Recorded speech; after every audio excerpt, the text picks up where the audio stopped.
Oui, à Londres, rejoindre Maëlys Septembre. Bonjour Maëlys.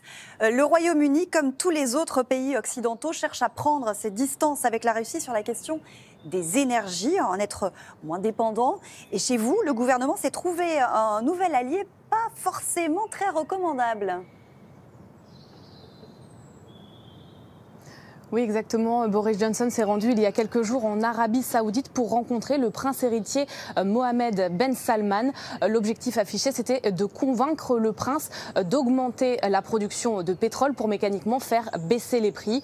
Car Boris Johnson subit une forte pression ici au Royaume-Uni face à l'augmentation des coûts du carburant et de la vie en général d'ailleurs. Cette visite était donc une façon d'essayer de trouver une solution à la perte des fournisseurs de pétrole russes. Sauf que au-delà du fait que cette visite n'est aboutie à aucun accord, eh bien elle est aussi très critiquée car elle intervient quelques jours seulement après la plus grosse exécution de masse de l'histoire de l'Arabie Saoudite, 81 exécutions en un seul jour. Boris Johnson accusé de complaisance envers un régime saoudien qui ne respecte pas les droits de l'homme, des critiques d'associations d'une part et puis de l'opposition d'autre part. Le leader travailliste Keir Starmer a d'ailleurs déclaré que passer d'un dictateur à un autre n'est pas une stratégie énergétique. Voyez notre reportage et les réactions recueillies avec Charline Madini. Derrière cette poignée de main très symbolique, un espoir, celui de convaincre les pays pétroliers du Golfe et notamment l'Arabie Saoudite d'accroître la production pour freiner l'envolée des prix du brut. Après 2 heures de discussion, aucune annonce, mais le Premier ministre britannique reste optimiste.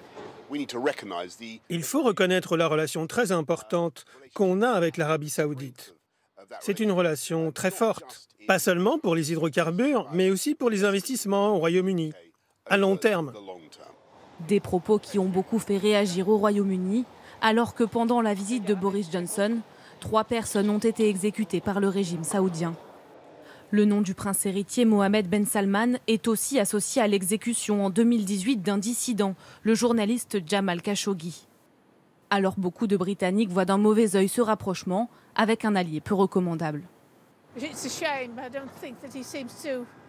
L'horreur perpétrée par l'Arabie Saoudite. C'est une question de droits de l'homme. C'est comme s'ils oubliaient tout ça pour des histoires de commerce. On dit non en russe. Pourquoi ce serait différent pour les Saoudiens? Ils traitent les gens de la même façon. Même si la monarchie saoudienne est le premier exportateur de brut au monde, pour l'heure, seuls 3% du pétrole consommé au Royaume-Uni vient d'Arabie Saoudite.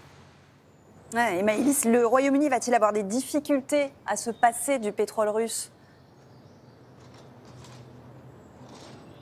Eh bien, globalement, le pays devrait réussir à s'en passer un peu mieux que le reste de l'Europe, car le pétrole russe ne représente que 8% de ses besoins, à peu près comme le gaz.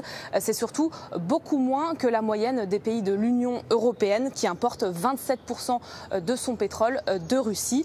La raison, c'est que le Royaume-Uni a déjà commencé à diversifier ses fournisseurs de pétrole avec la Suède, la Norvège, les Pays-Bas notamment. Et puis, il a aussi commencé à investir ces dernières années dans les énergies renouvelables, notamment éoliennes, au point que 40% de ses besoins sont désormais alimentés par l'énergie du vent. Merci Maëlys Septembre, en direct de Londres. Bonne journée à vous.